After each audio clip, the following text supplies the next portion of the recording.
Hello, this is Aliza, a lesbian from Kapilvastu. I figured out about that at the age of 11. Ever since, there was no any change in my activities, except hanging out with my lady friends of my school. This is my story at the age of 19. I was at shopping mall and I fell in love at first sight with a beautiful girl. I even approached the girl and expressed her my feelings, but unfortunately, she turned out to be a straight girl. That girl occupied my mind for the whole day. The very next day, I saw the same beautiful lady jogging on the nearby park. Since I was fascinated by her, I asked her for date, but she turned me down. So I asked if she knows some lesbian. She had met some but never knew them in person. It was when she recommended a dating app called Tinder. I was excited to find some girls I may be interested, but I realized it's boring to make a match and text. The very first match, I was too excited to go out for date. I don't remember her name, but her name was something like Elizabeth. I don't remember it. She seemed to be from poor family, thus she asked for help to her find a job. She had never been to school and I find it difficult to find her job that can help her family financially. I decided to give her a PayPal gift card.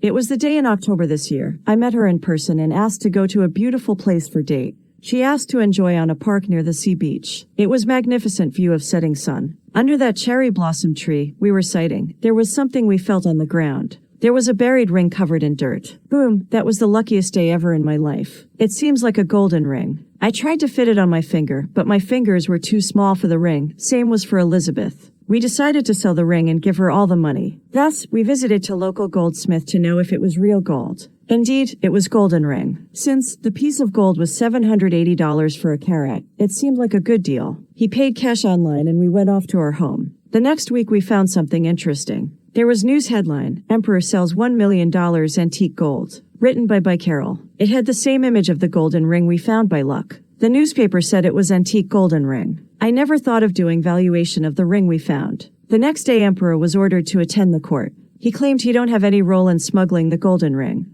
Carol was arrested since it was him who made false accuse of Emperor involving in the smuggling of the gold. We met for second time and I explained to her about news. Thus, we decided to get back to the goldsmith to ask for commission he earned selling the same gold ring. On the way to his store, we found the cops were investigating the goldsmith store. That gold was stolen from Heritage Site last month and cops were investigating to find the smuggler. So, I didn't think it was a good idea to ask for money since investigation had already started. The next week morning at 9 when I was about to wake up, somebody rang the bell. I awoke that early in the morning after a week. They were cops and they have reached me through the investigation. They asked where I did get the gold ring from. I took them to place under the tree and park. After a few hours of excavation next to the tree, they found something unfamiliar. It was the skull of an extinct animal called unicorn. They even cut down the tree to find any evidence or clue. But beneath the stump of the tree, there was a golden medal with logo of Olympics. Cops were surprised to find that medal. For a couple of days, cops investigated the CCTV footage and figured out nobody excavated the place for the previous 6 months. I was wondering how the medal got beneath the stump.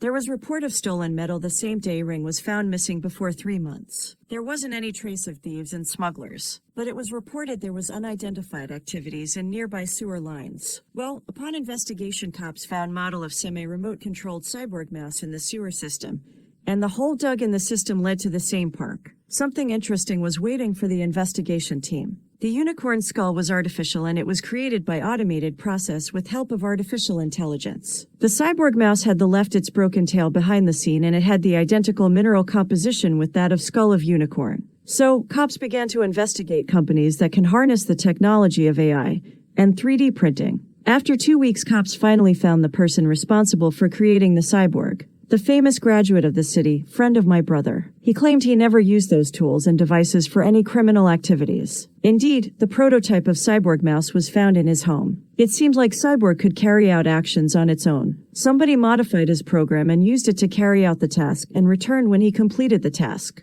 Unfortunately, cops took my brother into custody after a couple of days of investigation. He accepted the program of the cyborg was modified by him. Our family was in real shock to hear about this news. Somebody threatened to kill our whole family as well as not to tell anybody, and he had no any option left. He received the information to execute the task via postal mail. After 2 days, cops figured out it was Elizabeth and her family who threatened my brother. They were taken into custody. Mr. Holden, father of Elizabeth, used to work as cleaner in the museum nearby Heritage. He found at the midnight CCTV needs reboot and he used this opportunity to plan and steal the golden ring using the cyborg despite the tight security. Holden claimed while the cyborg was executing the task, it was unable to track its activities for a while. Maybe it was due to error while training the AI system or any defects in the equipment. Cops wanted to know how he knew about the tech stuff. He explained that he had once worked in tech company as janitor and understood how the robot and AI is trained, but no any work experience. That made him look out for the person who is good in AI stuff and nanotechnology. But the plan didn't go well as expected. That explained how the ring was stolen, but cops wanted to know about metal and the unicorn.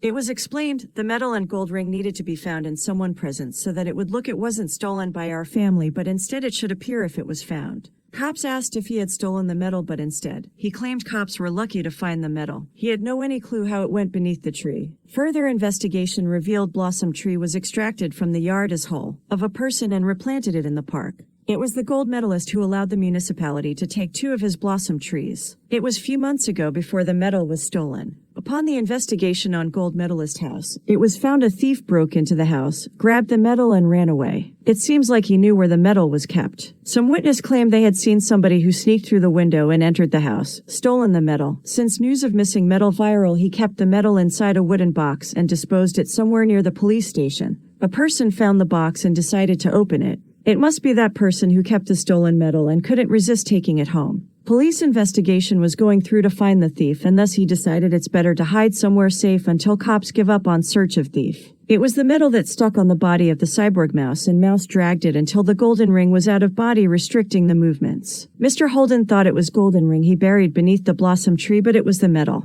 But questions still raised amongst the cops. Who stole the metal and where the metal was hidden and how it ultimately got in hands of the mouse. We moved away from the city we used to live and began to live near the entrance to the village. After 2 days, someone knocked the door. There was infant present at the door and the metal that was stolen from House of Gold Medalist. I found a letter with it. Farewell. We will meet you in the prison. You won't be able to defend yourself the next time. I was freaking out when I read the letter.